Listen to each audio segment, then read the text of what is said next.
ദൈവനാമത്തിന് മഹത്വം ഉണ്ടാകട്ടെ. നമ്മുടെ കർത്താവായ യേശുക്രിസ്തുവിൻ്റെ നാമത്തിൽ എല്ലാവർക്കും എൻ്റെ സ്നേഹവന്ദനം. യുഗങ്ങളുടെ ക്രിസ്തു ഭാഗം 31.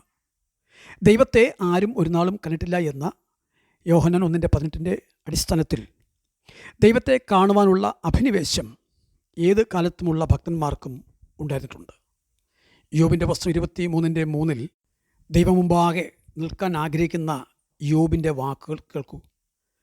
അവനെ എവിടെ കാണുമെന്നറിഞ്ഞെങ്കിൽ കൊള്ളാമായിരുന്നു, അവൻ്റെ ന്യായാസനത്തെങ്കിൽ ഞാൻ ചെല്ലുമായിരുന്നു എന്ന് യോബ്. ഈ 23-ാം അധ്യായത്തിൽ ആത്മാവും ജഡവും തമ്മിലുള്ള ഒരു ഭയവും വിശ്വാസവും തമ്മിലുള്ള ഒരു വലിയ പോരാട്ടം നടക്കുന്നത് കാണാൻ കഴിയുന്നുണ്ട്. ദൈവസന്നിധിയിൽ ചെന്ന് തൻ്റെ നിരപരാധിത്വം തെളിയിക്കുവാൻ യോബ് ആഗ്രഹിക്കുന്നു.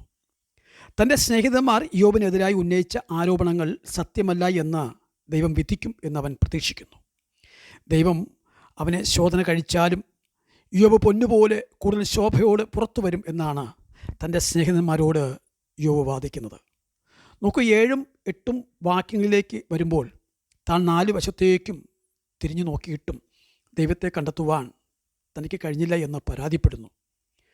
അതുപോലെ 13 മുതൽ 17 വാക്യങ്ങളിലേക്ക് നാം നോക്കുമ്പോൾ ദൈവത്തിൻ്റെ തിരുഹിതത്തെ യോബ് ആദരിക്കുകയാണ്.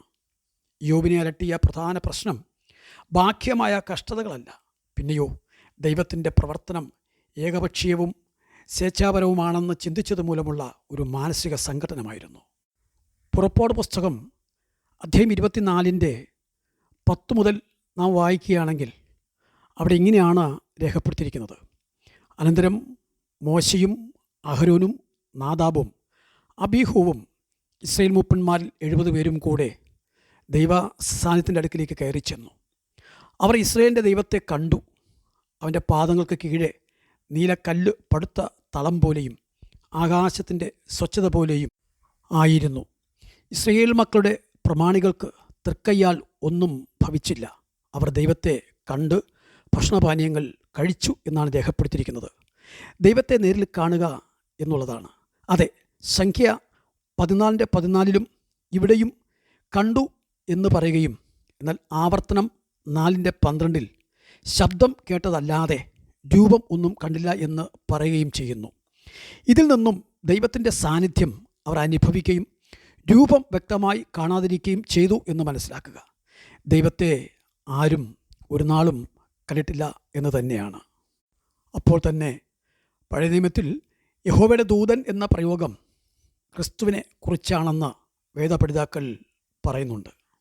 അതുപോലെ പുറപ്പാട് പുസ്തകം 33-ാം അധ്യായത്തിൻ്റെ 18 മുതൽ നാം വായിക്കുമ്പോൾ മോശയുടെ അതിയായ ഒരു ആഗ്രഹം അവിടെ കാണുന്നുണ്ട്.